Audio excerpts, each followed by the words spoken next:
Sometimes time off just isn't enough. When you're working during the weeks and ideally resting on the weekends, that's somehow supposed to give us fulfillment in life.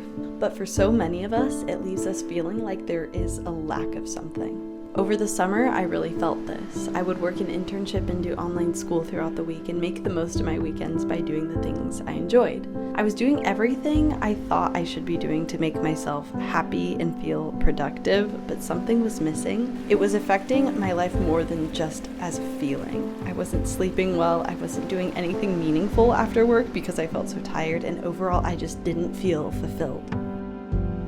The realization hit me on a random afternoon when too many personal stressors sent me over the edge. It was like a firework of inspiration, sending warmth and certainty throughout my chest and down my limbs. I needed a project to work on. I needed to start making videos more. I needed to redo my website and start posting on my blog again. I needed to start creating again.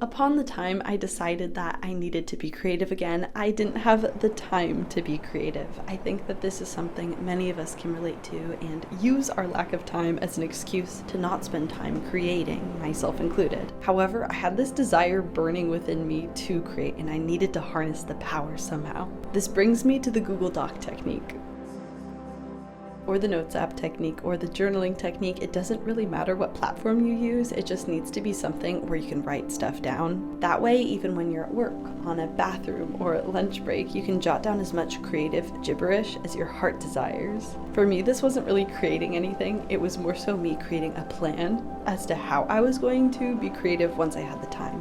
I wove my plans to be creative within the busy. I found two good things to come from this. Benefit number one, when I finally had the time to be creative, I had no excuses. I already had a plan and outline of what I wanted to create and the momentum to start. There was no question of how to begin. Benefit number two, doing the Google Doc technique gave me the feeling that I was being creative even if I wasn't really creating much at all. It got the wheels in my mind turning and got me used to operating from a place of passion, which ultimately led to so many benefits. Out of seemingly nowhere, once I started being more creative, it became easier to fall asleep and stay asleep.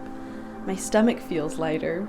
Even though I'll hit snooze when I wake up, I am more stoked for the day. I have passions to strive towards and things to create. I feel that I have more positive things to say in conversation. Even as I'm writing this script, being creative is the one thing keeping me from mulling over all of the things stressing me out in life right now. It's making my life more easeful and more fulfilling. It feels like a light bulb was turned on inside of me. Creativity, when done correctly, in my opinion, is a passion that is all-encompassing. It's always present, no matter if you are at work or with friends or on a trip. When you have something you're creating, everything becomes inspiration to fuel that thing. Your creativity can be the backbone of what gives you joy in life.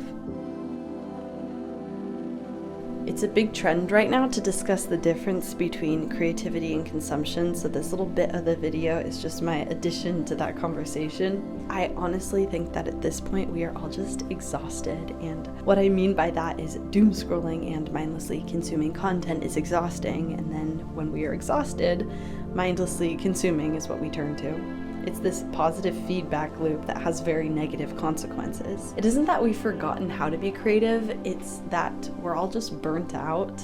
It's interesting because I think at this point we have more opportunities than ever to be creative, but at the same time it has become harder than ever to actually take action on those passions. I hope this video can inspire someone as to how much creativity can seriously change your life. This channel is about connection and finding joy, creativity, and leading a life of passion. is such an important proponent to seeking fulfillment. So, as a fun way to close this video, here are 10 creative things I use to replace the time I would otherwise spend scrolling. Making YouTube videos is not included on this list, though I do recommend.